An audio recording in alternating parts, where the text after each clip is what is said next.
les grandes surfaces jettent plus de 16 millions de tonnes de nourriture. Pain, salade, légumes, alors que bien souvent, celles-ci sont encore consommables. Le cœur de notre reportage sera de savoir s'il n'existe pas, pour les grandes surfaces, des façons de réutiliser ces invendus alimentaires au lieu de les jeter directement à la poubelle.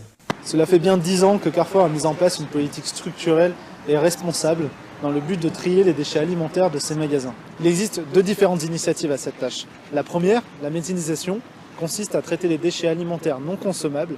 Et la deuxième, la donation aux banques alimentaires, consiste à traiter les déchets alimentaires consommables. La méthanisation consiste à traiter les déchets alimentaires non consommables.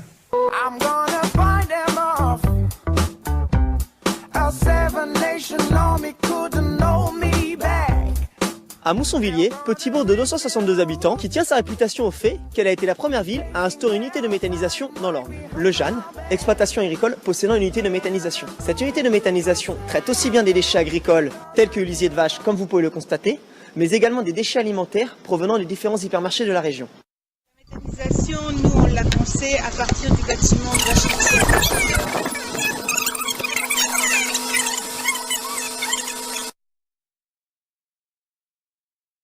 Première étape, la collecte.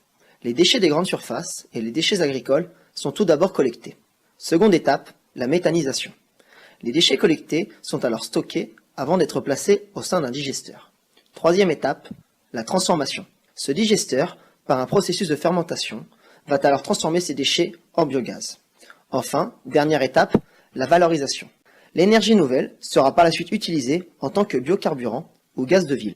Les invendus des grandes surfaces, encore consommables, seront distribués aux banques alimentaires.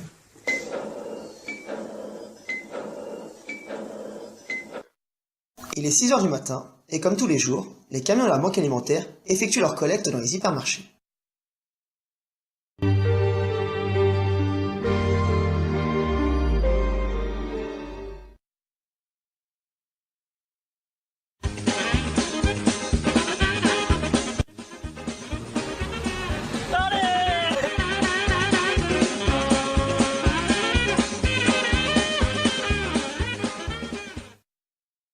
Nous nous trouvons actuellement au sein de la Banque alimentaire des Alpes-Maritimes. Banque alimentaire qui récupère les invendus alimentaires des principaux hypermarchés de la région. Les produits arrivent ici, ils sont triés par catégorie, tout ce qui est fromage et tout ce qui est légumes, tout ce qui est yaourt sont mis de côté, ce qui est viande c'est mis d'un autre côté.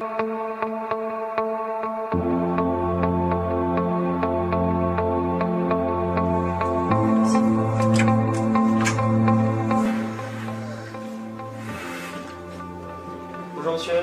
Bonjour. Installez-vous. La La banque alimentaire, c'est une banque sans argent.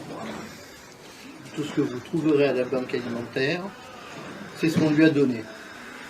Nous, on n'achète rien. Nous faisons chaque mois un certificat de don. Ce certificat de don est adressé à chaque supermarché et le supermarché peut bénéficier en fin d'année d'un dégrèvement fiscal. Ce dégrèvement fiscal, c'est 60% de la valeur des dons.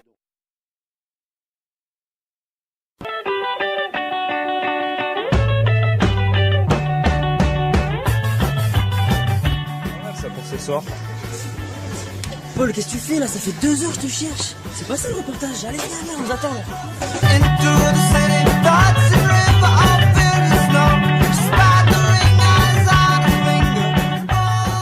Est-ce que vous êtes au courant que les différents hypermarchés de la région redistribuent leurs invendus alimentaires à des groupes tels que la Banque alimentaire ou le Secours populaire? Non, je suis pas au courant, effectivement, je ne savais pas. Je voudrais savoir qu'est-ce que vous pensez de cette action de la part des hypermarchés? Bah, je trouve que c'est bien, ce sera un petit peu bête de tout jeter, ce sera dommage de gâcher, donc c'est bien qu'ils donnent ça là, aux autres, quoi, enfin à ceux qui pourraient en avoir besoin. Très bien. Et est-ce que vous pensez que derrière cette action, ils font ça par pure gentillesse ou est-ce qu'il y a, vous pensez, une contrepartie sociale, fiscale ou... Alors je sais pas s'il y a une contrepartie, en tout cas au niveau de l'image, je pense que ça doit bien jouer au niveau de l'image de marque, la promotion, enfin le fait de faire ça, c'est... Je pense que voilà, c'est aussi au niveau de l'image de la marque qu'ils le font. Après, est-ce qu'ils ont une contrepartie fiscale, sociale, j'en sais rien. Ça, je sais pas, peut-être, mais je suis pas au courant. Très bien. Voilà. Qu'est-ce que vous pensez de cette action? C'est une très bonne action et tant mieux, j'ai envie de dire. Et est-ce que vous pensez que derrière cette action, il y a une contrepartie, que ce soit sociale ou fiscale, ou est-ce qu'ils font ça juste par bonté de cœur Moi, je doute de la réelle charité gratuite. Je pense qu'il y a forcément un intérêt derrière pour les supermarchés. Et qu'est-ce que ça pourrait être? Malheureusement. Cet intérêt? Quel type d'intérêt ça pourrait être? Oh ben, un intérêt fiscal, j'imagine. J'ai aucune connaissance dans le domaine, mais ça m'étonnerait que ce soit entièrement gratuit. Il y a forcément un intérêt derrière. Très bien, mais je vous remercie. Au revoir. Nous avons souhaité comprendre de façon claire quels avantages les grandes surfaces tiraient-elles de ces actions. Chez nous, la méthanisation n'est pas très présente dans la région PACA. Elle est au contraire dans l'ouest et le nord de la France. À propos de la fiscalité, nous sommes, à partir de 80 tonnes de déchets, dans l'obligation d'effectuer un tri des déchets alimentaires et non alimentaires, qui seront collectés par des organismes privés, moyennant un coût de 500 € par tonne. Ce coût peut être évité grâce à la méthanisation. En ce qui concerne la donation aux banques alimentaires, sur le plan fiscal, nos hypermarchés bénéficient d'un crédit d'impôt de 60%.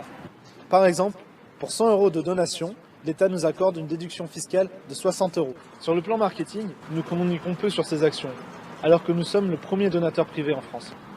Car en effet, nous considérons cela normal de redistribuer nos invendus alimentaires à des personnes dans le besoin. Listen up.